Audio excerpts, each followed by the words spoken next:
Ward number 11 Mussoorie दलित टोला में, फिर आपके आनंदपुर लक्ष्मीपुर के अंदर हत्या, अमृत में गोलियों की बौछार,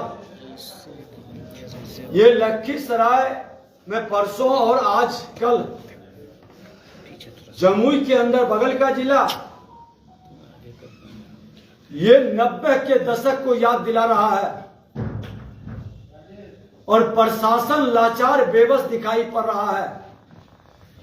अपराधियों का इतना मनोबल क्यों बढ़ रहा है?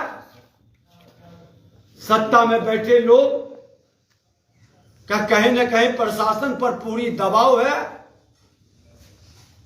सत्ता और कुर्सी के लिए मुख्यमंत्री लाचार और बेबस हैं। अब तो हत्या कर दे उसका गवाह बनना भी जिंदगी को खोना है। अब गवाह को टारगेट करके मार रहा है। ये कोर्ट का मुंशी, जमीन के मामले में ये कहीं न कहीं न्याय और इंसाफ के लिए लड़ता हो तो उस पर दबाव और प्रेशर पड़ रहा है। इस तरह का वातावरण पूरी तरह से अराजकता का माहौल बना दिया है और यहाँ के एसपी, यहाँ के पदाधिकारी, थाना प्रभारी का ये गैर जिम्मेदारी लापरवाही साफ झलक रही है। हमने अभी उनको जब पूछा कि यहां पर अपराधी का गैंग गांव पर हमला कर रहा है, वो बोलने से भी लाचार थे, बेचारे निस्सहाय थे।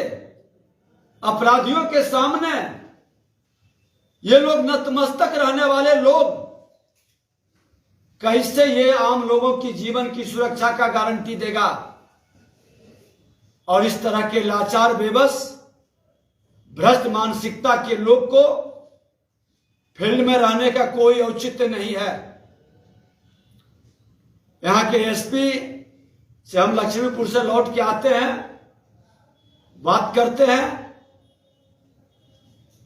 ये जमुई के अंदर, लखीसराय के अंदर, मुंगेर के अंदर ये दहशत का वातावरण और फिर से उस जंगल राज को याद ताजा कर रहा है। जंगल राज को मुख्यमंत्री जनता राज कह के गुंडा राज में तब्दील कर रहे हैं। ये कतई उचित नहीं है और प्रशासन पर सत्ता का दबाव साफ झलक रहा है। ये बालू माफिया का असर प्रशासन पर, दारू माफिया का असर प्रशासन पर साफ दिखाई पड़ रहा है और इस तरह का माहौल का वातावरण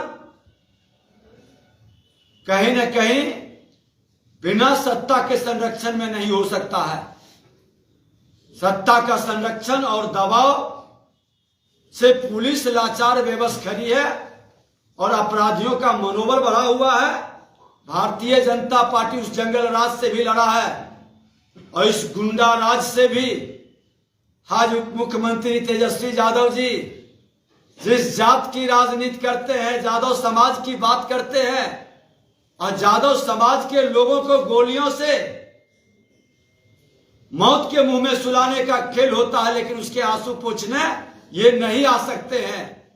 ये सत्ता की लोलुपता में माल कमाने के अलावे न इनका जाति के प्रति कोई कर्तव्य है, न समाज के प्रति कर्तव्य है, न परिवार के प्रति, न राज्य के प्रति कर्तव्य है। सिर्फ अपनी सत्ता सुख और वंशवाद से बाहर नहीं निकल पाएंगे। बिहार के अंदर इतनी अराजकता को अगर जो कोई जिम्मेवार है तो मुख्यमंत्री नीतीश कुमार जी, क्योंकि आप जंगल राज के उत्तराधिकारी को सत्ता में लाके अपना उत्तराधिकारी घोषित किया और वो उत्तराधिकारी आने की खुशी में अपराधियों का मनोबल चरम पर पहुंचा है, जिसकी सिर्फ अभी झांकी चल रही है। अभी तो लखीसराय में नरसंहार शुरू हुआ। ये नरसंहार पूरे बिहार के अंदर ये जंगल राज वाले लोग जो गुंडा राज स्थापित करने का संकल्प लेकर आए हैं, वह बिहार को बर्बादी का एक नई कहानी लिखेगा। लेकिन भाजपा भी, भारतीय जनता पार्टी भी, हम लोग कसम खाए हैं कि जब तक शक्ति रहेगा इस गुंडा राज को रोकेंगे, और जब तक कुर्सी से नहीं उतारेंगे इस गुंडा राज को स्थापित करने वाले को, बड़े भाई छोटे भाई को, तब तक चैन से नहीं बैठेंगे। क्या मांग है आपकी, क्या चाहते हैं? इमीडिएट गिरफ्तारी हो, थाना प्रभारी को हटाए, जिसके अंदर ये हत्याएं हो रही है इसकी उच्च स्तरीय जांच हो, उसकी सुरक्षा की व्यवस्था और मुआवजा की व्यवस्था सरकार बनाए। और मैं बार बार कह रहा हूं कि अपराधियों की गोली से कोई भी व्यक्ति मरता है या घायल होता है, सरकार उसको 5 लाख रुपया इमीडिएट मुआवजा दे और स्पीडी ट्रायल चला करके अपराधियों की संपत्ति जब्त कर उस पर कार्रवाई करे। आज कहते थे शराब के मामले में भी कि जो पिएगा सो मरेगा। आज देर सवेर सरकार को मुआवजा देने के लिए विवश होना पड़ा। भारतीय जनता पार्टी जनता के हित की बात कर रही है। मुख्यमंत्री जी, गृह विभाग आपके जिम्मे है, आपको मुआवजा देना होगा। आज लखीसराय के अंदर भी नरसंहार हुआ है और इस नरसंहार में एक गरीब ब्राह्मण का परिवार खत्म हो गया। आपको मुआवजा देना होगा, क्योंकि यही लखीसराय में जब नरसंहार हुआ था तो श्रीमान लालू प्रसाद यादव मुआवजा ही नहीं, हर पीड़ित परिवार को नौकरी दिए थे। इसलिए ये प्रावधान नहीं है, ये कह के आप नहीं बच सकते, क्योंकि आज अपराधियों की गोली से हर जात के लोगों की मौत हो रही है। आप जाति नहीं देखें, उस अनाथ बच्चे और विधवा को देखें जिसके कमाने वाला, जिसका पिता, जिसका पति, जिसका भाई आज चल बसा। आपके लापरवाही, आपके शासन प्रशासन की गैर जिम्मेदारी से उसको हर हाल में मुआवजा देना होगा आपको। इसके लिए एक बड़ा जन आंदोलन शुरू करेंगे, क्योंकि अपराधियों की गोली के शिकार हजारों में नहीं लाख की संख्या में लोग हैं। अरे अभी छठ के बाद 2 दर्जन से ज्यादा लोग अपराधियों के गोली का शिकार हो चुका है।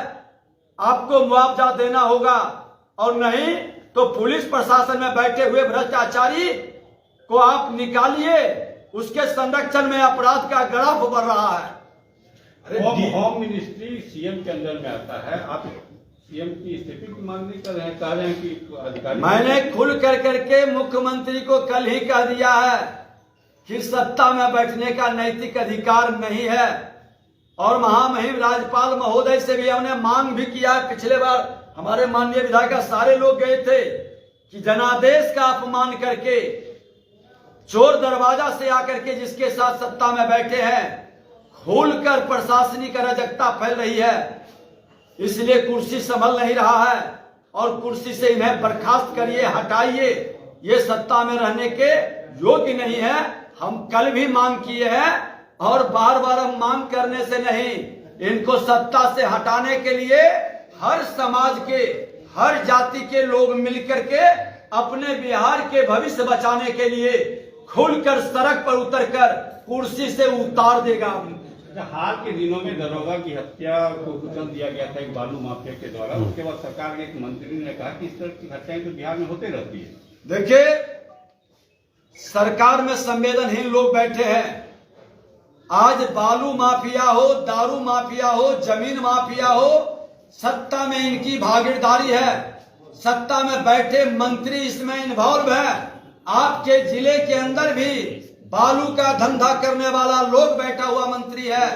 आज कई जगह कई लोग बालू, दारू और जमीन माफियागिरी में लगा हुआ लोग है। आज इसका उच्च स्तरीय सीबीआई से जांच हो तो सामने चेहरा आ जाएगा कि कौन कौन बालू, दारू और जमीन में जुड़ा हुआ है। आज घबराहट में ये लोग खुल करके हमारे जदयू के, महागठबंधन के लोग प्रेस किए और कह रहे हैं कि विजय सिन्हा का, आप ही लोग ने कोई चर्चा कर रहे थे उमेश साहू का, कि विजय सिन्हा का भी बालू का साइड चलता है। मैं आपके माध्यम से खुला चुनौती देता हूं सत्ताधारी दल के लोगों की, सत्ता में बैठे हो, हम या हमारा परिवार किसी भी व्यक्ति के नाम से इस तरह के धंधा में संलिप्तता है तो मैं इमीडिएट राजनीति से संन्यास लूंगा, और नहीं तो ललन बाबू जो आपके चमचे बेलचे इस तरह के बयान दिलवा रहे हैं जिनसे सांप बिल में घुसा हुआ था। कल हम लोगों ने, हमारे सारे विधायकों की टीम ने जाकर के पीड़ित परिवार से मिला तो वो सांप बिल से निकल के फुफकार रहा है, सबका फंड छुड़ा जाएगा ये भ्रष्टाचारियों का। ये खुल करके बालू, दारू और जमीन का सिंडिकेट में सम्मिलित है। आज उसने अपने प्रेस कॉन्फ्रेंस में भी स्वीकार किया कि जमीन का मामला करने वाला महेश साव या अन्य लोग है। अरे कोई भी है, और जो महेश साव हमारे निकट आता है, कोई माला पहनाता है, हम भी उसको माला पहनाते हैं, स्वागत करते हैं फोटो से, तो मुख्यमंत्री के साथ कई अपराधी का फोटो निकला है। और वहां का नगर परिषद का जो अध्यक्ष है उसको बचाने के लिए ये खेल खेल रहे हैं, और वही हाल यहाँ जमुई के अंदर है। ये चेहरा नहीं चलेगा। आपको स्पष्ट, कोई भी हो, मेरा भाई तक क्यों नहीं हो, अगर जो अपराधी है तो उसको इमीडिएट गिरफ्तार करो, उसको फांसी पर चढ़ाओ, न्याय संगत जो कार्रवाई है करो। विजय सिन्हा अपराधियों के पक्ष में आज 25 साल से इस क्षेत्र में राजनीति कर रहे हैं, न अपराधियों के पक्ष में रहा है, न माफियाओं को संरक्षित करते हैं। लेकिन ये माफिया और अपराधी के बचाने वाली सरकार अगर जो सिर्फ झूठा भ्रम फैलाना चाहता है तो ऐसे लोगों के चेहरे से हम नकाब उठाएंगे, हर दिन ये नकाब उठेगा। अपराधियों के बारे में तो आप बोल रहे हैं, लेकिन यहाँ जिलाधिकारी के गाड़ी से कुचल के मौत हो रहा है, तब अपराधी अपराधिकारी की गाड़ी से ये एक्सीडेंट है, वो अलग विषय है। ये अपराध के विषय में जिस संदर्भ में हम आए उसी संदर्भ में बात करेंगे। सर एक चीज बताइए, जो फोटो वायरल हो रहा है आपका और उमेश साव का, उसको आप जानते हैं या फोटो एडिटेड है? मैं तो चिंता भी नहीं हूँ, मैं तो चिंता भी नहीं हूँ। और फोटो तो आज इतने लोग आए हैं, अब कौन कौन लोग आकर के मिल जाते हैं, माला पहना देते हैं। हम लोग भी एक आम पब्लिक माँ भारती के संतान समझ के मैं जानता नहीं हूँ, लेकिन मैं इतना जानता हूँ कि अगर जो विजय सिन्हा गलत किया है तो सत्ता में बैठे तुम हो, तुम्हारी औकात और क्षमता है तो विजय सिन्हा को साबित करो, और विजय सिन्हा का भाई और भतीजा तक भी है तो जेल में बंद कर दो। लेकिन कायरों की जामात है, ये फोटो वायरल कर करके ये बचना चाहता है, ये बचाना चाहता है अपराधी को। जो मुख्य अभियुक्त है क्यों नहीं पकड़ाया है? मुख्य अभियुक्त को किसने भगाया है? कौन उसके लिए मेन जिम्मेवार है? सारा प्रशासन एक व्यक्ति के लिए सत्ताधारी दल के आका के इशारे पर लांघट हो रहा है। धिक्कार है इसी सरकार को और ऐसे प्रशासन को। अरे अपराध करता है, दोषी है, उसके साथ कोई सहानुभूति नहीं। और विजय सिन्हा के चरित्र के बारे में आज 20 साल ये भी मेरा क्षेत्र रहा, मैं भी यहाँ से चुनाव लड़ा हूँ, जमुई से भी, मुंगेर से भी, शेखपुरा और लखीसराय से, और इस चारों जिला का अधिकार भी मुझ पर विशेष रहता है, मेरा समय भी रहता है। तो मैं तो खुल के कह रहा हूं कि सिर्फ लखीसराय नहीं, शाहरों जिले के अंदर बता दो कि विजय सिन्हा का कौन सा परिवार बालू, दारू और जमीन माफियागिरी में लगा है, ये तो बता दो। किसका साजिश है? साजिश नहीं, ये सरकार की नाकामयाबी है। सरकार पूरी तरह से फेल है, कानून व्यवस्था संभल नहीं रहा है, पूरी अराजकता का वातावरण है, भ्रष्टाचारियों की जामात लूटने में लगा है, बालू दारू की कमाई करने में लगा है, कानून की राज स्थापित करने में इनका कोई इंटरेस्ट नहीं है। राजद के नेता है बिरसन पटेल, उनका एक फोटो वायरल हुआ है, महिला 50 लाख की रंगदारी मांग रही है, तो क्या कहेंगे? नीतीश कुमार का भी आपत्तिजनक बयान आया था महिला को लेकर। देखिए, मुख्यमंत्री नीतीश कुमार जी के बारे में जो बयान आया सदन के अंदर और सदन के बाहर बहुत सारी प्रतिक्रिया आ चुकी है। मुख्यमंत्री जी बीमार हैं, उनको बिहार की जनता बहुत सम्मान दिया, कुर्सी छोड़ देनी चाहिए, सत्ता में रहने के योग्य नहीं है, स्वस्थ हो लें। हम यही आग्रह करेंगे कि बिहार को और बीमार अब मत करें। वो राजद